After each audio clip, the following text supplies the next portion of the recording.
이쪽으로 돈이 많이 몰릴 수 있을 것이다 이렇게 생각을 하는데요. 우리나라 같은 경우에는 뭐 화학업체들도 좀 수혜를 받지 않을까. 그러니까 어차피 이제 리모트 워크 때문에 포장재 같은 거는 많이 수요가 늘어날 텐데 이제 그 에너지 패권이 석유에서 전기로 가서 석유 가격이 폭락하게 되면은 석유화학 같은 경우에는 이제 피드스탁 가격이 떨어지니까 오히려 더 괜찮지 않은 것이냐 이렇게 생각해 볼 수가 있겠고요. 일본 같은 경우도 사실 물건의 대부분을 미국에 팔잖아요. 유럽에 잘 안 팔아요. 그러니까 이제 뭐 트럼프 눈치 많이 보면서 그동안은 이제 쉐일 천연가스 많이 수입을 하려고 했었는데 이 사람 물러가니까 또 이제 트럼프 바이든이 이 신재생 쪽으로 넘어오게 되니까 이제 신재생으로 급선회할 가능성이 있다 이렇게 볼 수 있을 것 같고요. 그다음에 이제 또한 그러니까 친환경 관련해서는 유럽 애들이 굉장히 그동안 많이 미리 이제 그 앞서갔었거든요. 근데 본격적으로 미국까지 합세하니까 이제 이쪽 이런 기업들이 좀 이제 그 관심 가질 수 있을 것 같고, 그다음에 이 친환경이라든가 이 지속성 이런 거를 구축하려면 결국 스마트해져야 되지 않겠습니까? 그러면 센서도 좋아져야 되고, 그러니까 요즘에 이 엣지 클라우드가 뜨는 거죠. 그래서 이런 이 기능성 칩들의 수요가 굉장히 많아져요. 그래서 이제 이 엔비디아가 이 ARM을 인수하고 AMD가 자이렉스를 인수하고, 이 자이렉스는 FPGA 이게 기능성 그 칩이거든요. 그러니까 이런 기업들을 계속 눈여겨보는 게 모멘텀의 나이가 어리니까 계속될 수 있을 것이다 이렇게 생각해 볼 수 있겠습니다. 그리고 이제 그 수소전지에 대해서 끝으로 말씀을 드리면 한국하고 일본은 원래 이제 석유가 없었죠. 그래서 에너지를 수입했는데 신재생도 마찬가지예요. 그러니까 우리나라는 신재생 발전하기에는 굉장히 어려운 나라거든요. 왜냐하면 이제 태양광 패널을 깔 수 있는 땅이 없어요. 다 산이기 때문에 굉장히 불리하죠. 그리고 이 해상풍력 같은 경우도 바다가 너무 가파르게 깊어져요. 그러니까 1m 더 들어갈 때마다 이 봉을 박는 비용이 엄청나거든요. 그러니까 우리나라는 이제 신재생 발전을 하는 것보다 신재생 전기를 어디서 또 수입할 수밖에 없을 거예요. 그럼 갖고 오려면은 수입하려면은 트랜스포테이션이 쉬워야 될 거 아니겠습니까? 그게 수소예요. 그래서 일본 같은 경우도 마찬가지죠. 걔네도 우리랑 똑같습니다. 그래서 일본도 지금 호주에서 신재생을 통해서 이제 얻어진 그런 전기를 이제 고배 쪽으로 이제 수입하는, 뭘로 수입할 거냐? 그 전기를 그 신재생을 만든 전기를 그 수소로 치환을 해서 전기가 필요한 곳으로 이제 이동을 해서 거기서 발전을 하는 거죠. 그러니까 중국도 이제 계속 그렇거든요. 그러니까 중국이 그동안 지난 10년 동안에 보조금을 줘가면서 이 태양광 풍력 엄청나게 드라이브 했습니다. 그래서 지금 신재생 발전이 꽤 많거든요. 근데 그걸 저장을 못해요. 그러니까 배터리 한계 때문에 담을 수 없습니다. 그러니까 그냥 버리더라고요. 그러니까 그러지 말고 중국 정부가 보조금을 이제는 전기차나 뭐 이런 쪽으로 안 주고 태양광 풍력을 안 주고 수소를 주기 시작했어요. 그러니까 이제는 남는 전기 버리지 말고 그거로 수소를 만들어라. 그래서 그 수소를 전기에 필요한 곳으로 옮겨라. 심지어 암모니아로 바꾸면은 훨씬 쉽게 옮길 수 있거든요. 암모니아 그 자체로도 발전할 수 있어요. 그러니까 이제는 앞으로 퓨어셀 뭐 이런 쪽이, 그러니까 한중일이 아마 이쪽을 드라이브하는 그런 중요한 나라가 될 것이다. 그래서 우리나라도 이 수소 전지에 대해서 앞으로 10년 이상 걸려야 될 게 생각하는데 그거보다 훨씬 일찍 인프라가 깔릴 것이다 라고 생각하는 거죠. 그래서 이런 쪽에 한번 투자를 해보는 것도 좋을 것 같습니다.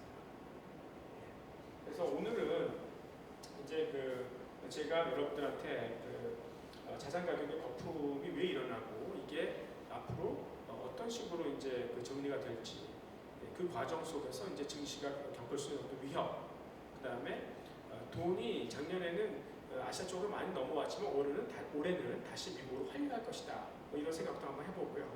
그 다음에 역시 돈이 갈 곳은 이런 이 지속성을 위한 미래 희망 산업들, 그러니까 친환경이라든가 그 다음에 바이오텍, 그리고 이제 AI 스마트 플랫폼 뭐 이런 쪽이니까 한번 그런 쪽으로 계속 관심을 갖고 투자를 해보시라, 그렇게 정리해 드렸습니다. 지금까지 정청해주셔서 감사합니다. 안녕히 계십시오. 질문 한두 개만 할게요. 좀 찍어야 하다가 좀 찍어. 김대희 좀 몇 찍을 수 시에요? 있다. 예? 시간이 없어가지고 딱 1분만. 내가 얼마나 시간 소모해야 될지 모르겠어요. 딱 50분. 아, 그래요? 예. 한 45분 50분. 잘 됐네. 네, 좀 찍어요.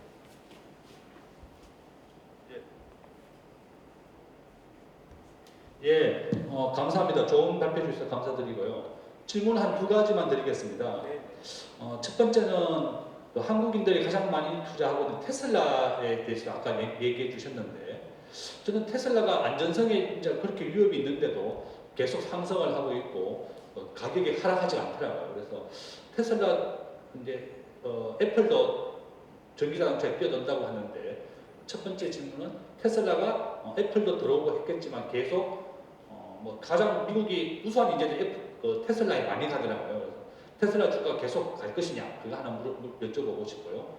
두 번째는 바이든은 원래 취임하고 난 다음에 TPP에도 본인이 복귀하고, 그 다음에 세계 표준 무역의 표준을 중국에 뺏기지 않겠다, 법인세도 올리겠다 이렇게 했는데, 바이든이 경제 정책은 앞으로 어떻게 할 것인지 한번 여쭤보고 싶습니다. 테슬라 주가는 당분간 좀 더 이어질 것 같습니다. 그러니까 워낙 지금 에너지 패권이 이 석유에서 전기로 넘어가는데, 그 대표적인 건 역시 자동차인 것 같아요.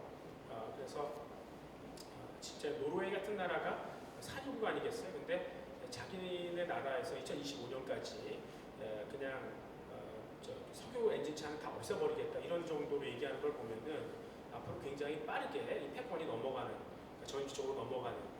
근데 당장 이 전기차에 대해서 가장 잘 준비된 것이 테슬라이기 때문에 이 얼리 무버 어드밴티지를 이제 얻을 수 있겠다라고 생각하는데요.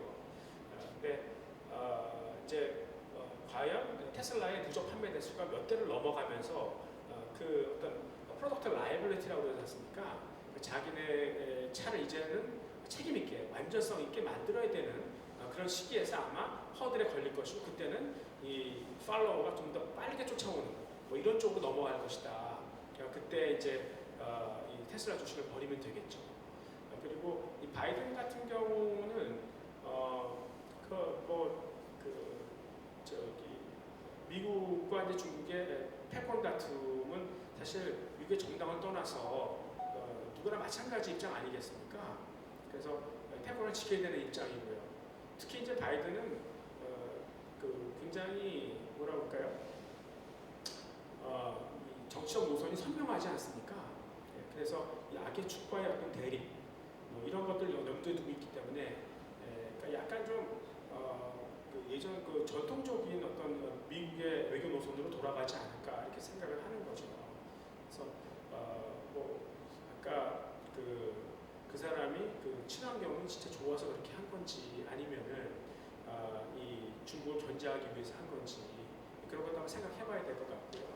그래서 제가 보기에는 트럼프가 이 중국을 견제했던 거는 굉장히 순수했다고 보면, 바이든은 약간 좀 수가 깔린 중국의 견제, 그리고 좀 더 근본적인 견제. 그래서 이제 어떤 신냉전이 이어질 것 같아요. 그래서 이제 중국, 이란, 북한, 러시아 이렇게 고립이 되는, 나머지는 이제 미국을 동조하게 하는 그런 세력들로 이원화시키는 그런 쪽으로 가게 될 것이다. 그 사이에서 어떤 갈등이 벌어질지, 그래서 이제 지역적 리스크가 불거질 수 있다, 이렇게 볼 수 있겠습니다. 네, 감사합니다. 다 마쳤습니다. 이제 마지막으로 코멘트하고 같이 할게요. 예, 그러면 이제 최종 포럼을 마치도록 하겠습니다. 지금까지 경청해 주신 여러분께 감사드립니다. 3월 최종 포럼 때 다시 뵙겠습니다. 수고하셨습니다. 네, 고맙습니다.